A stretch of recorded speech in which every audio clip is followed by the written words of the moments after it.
episode nito ay magpapatubig tayo sa aking mga tinanim na mais. Ang variety ay Decal, bigay po ng Department of Agriculture. Ito pong nakikita ninyong ito ay windmill irrigation system, bigay din po ng Department of Agriculture. Ito po yun. Nakadugtong na ako ng isang hose na ang laki ay 3/4 papunta dito sa aking mga mais. Ayan po. Ayan po dito. Makikita ko sa inyo yung gaano kalakas yung tulong ng tubig.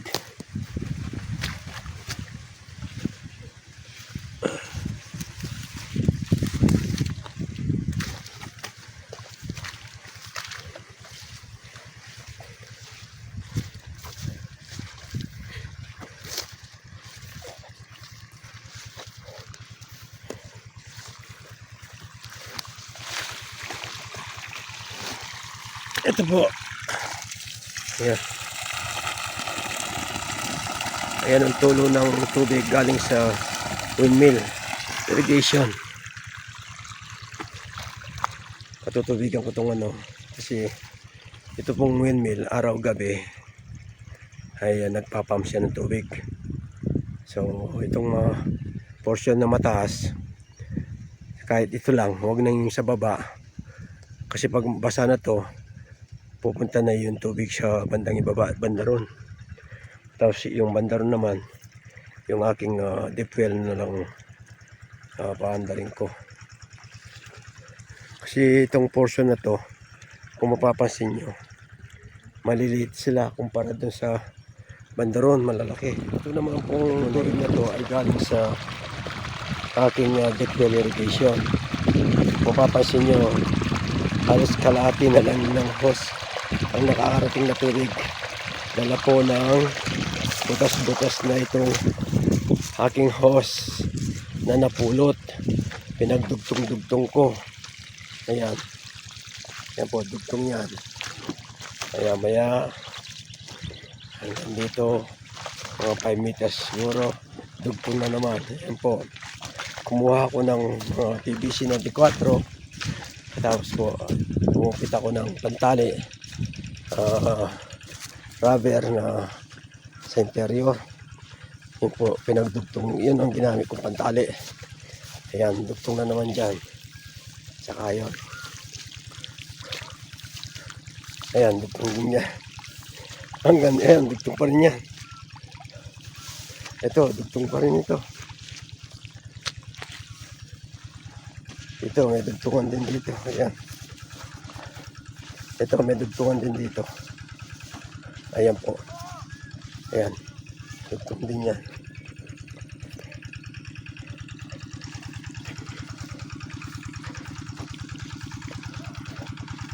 Dito, meron ding dugtong. Ayan. Pag meron kayong nakitang PVC, yun po ibig sabihin ay dugtungan. Tapos dito, meron ding dugtong din eh. Ayan, bilang kita yung PVC. Ayan po. Kaya mapapansin nyo, yung mga mais banda rito, malalaki po yung yung tubo. Unlike doon, yung pinapatubigan ko, maliliit, naiwanan sila gawa ng yung portion na yun ay mataas. Ito, malapit sa aking deep well irrigation, napapatubigan ko. Kaya po kung pare-parehas pong ganito kalalaki, ang gandang tignan, oh. Tignan nyo, oh. Ang gandang tignan. Ito po yung aking deep well irrigation.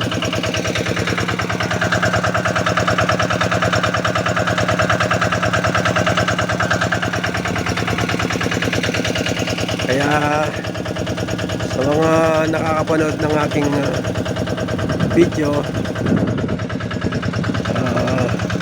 ako'y nananawagan kung sino man po ang merong mabuting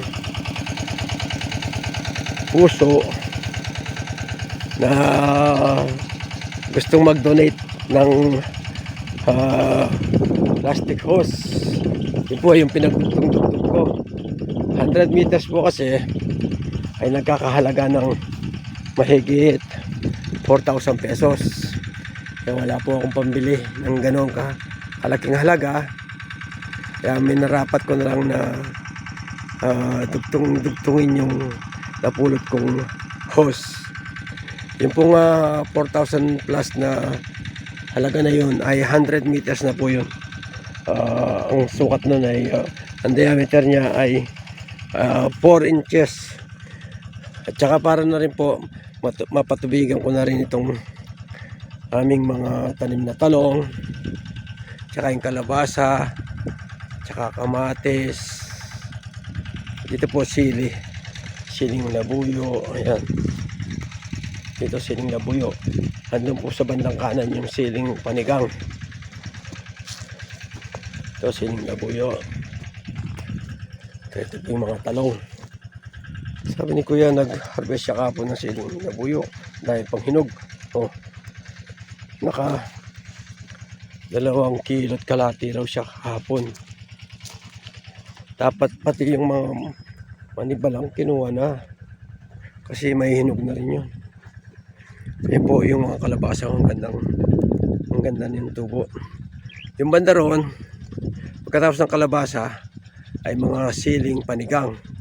Meron na pong bunga yan, malalaki na, pinapatanda na lang, pinapagulang na lang kasi malambot pa yung katawan ng bunga. Katapos po yung talong, yung mga unang nagbungang talong doon, kaya lang tinanggalan namin ng bunga gawa ng ang daming naninipsip na insekto. So kailangan mag-spray. Dito merong ilang puno ng siling panigang. Ayan.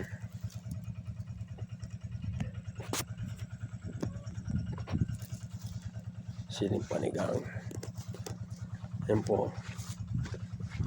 Yung sinasabi kong siling panigang doon ay kasama nito.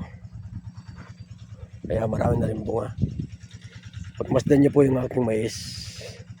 Ayan o. Pero na kung i-close up po kayo maingay ha. Kayo magalaw. Ito po ay kaibigang tutubi. Ayan. Ganda ng kulay, no? Kaibigan tutubi yan. Hindi po naninira yan ng vegetable.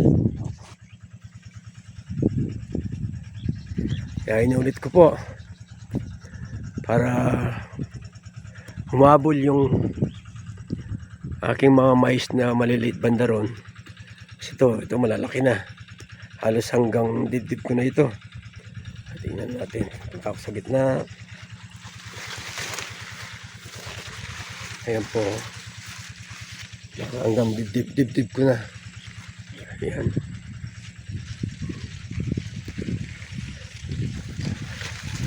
Kaya ako'y nananawagan sa mga gusto mag-donate ng plastic irrigation hose na D4. Sana po isa sa inyo tutulungan niyo ako. Hindi lang itong mais, magagamit ko po yung sa pagtatanim ng gulay din. Kasi dati nagtanim ako ng talong at saka sili banda roon sa dulo na yun nung summer.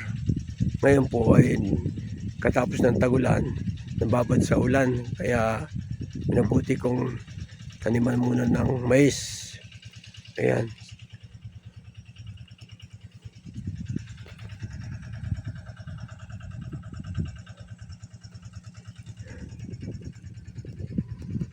Ito naman po yung sinasabi kong kalabasa.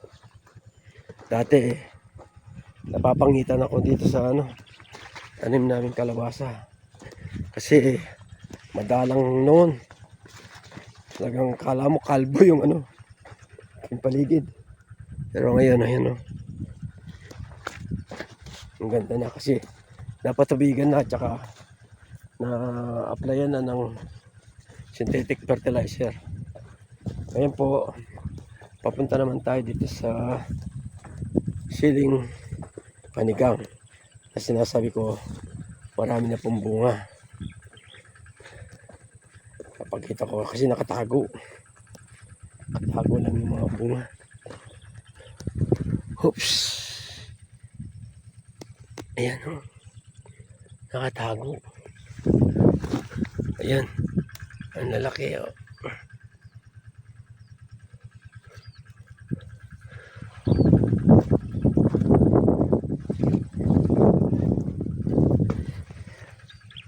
Ayan.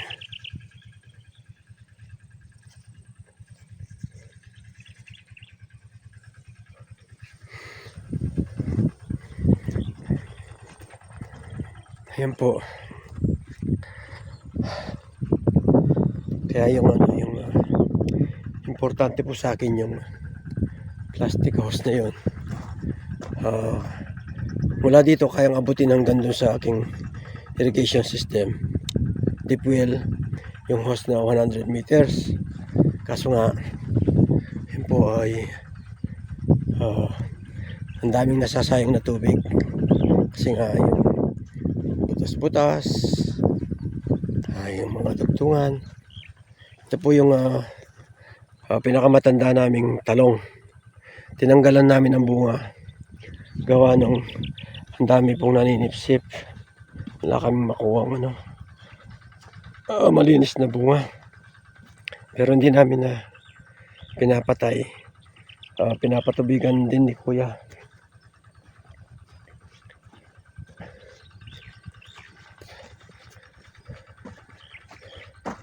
Papakita ko po yung hose na parang ganito po yung mga napulot kong hose. Ayan, putol-putol na ganito ganyan ang haba. Tapos po pinagdugtong-dugtong ko hanggang sa makabuo ako ng ganon. Yun po guys, muli po ako'y nagpapasalamat sa inyong walang sawang panonood. Papasalamat din ako sa ating pong may kapal, lalong na sa kanya, na kahit paano ay magaganda po yung aming mga pananim na gulay. Maliban po sa gulay, meron din akong kasaba. Ayan, yung nasa bandang likod ko. Kaya maraming salamat po sa ating Panginoon. Kahit sa munting lupa na binayaya sa akin, ako'y nakapagtanim ng mga gulay. Yun po, muli po ako'y papasalamat. Ingat po tayo. Pagpalain nawa kayo ng pong may kapal. Ito po ang inyong lingkod. Muli po, si Sadik Yakabud, Farmer Senior Citizen ng Pampanga. Bye bye. Jesus love us. Bye bye po. Ingat po tayo.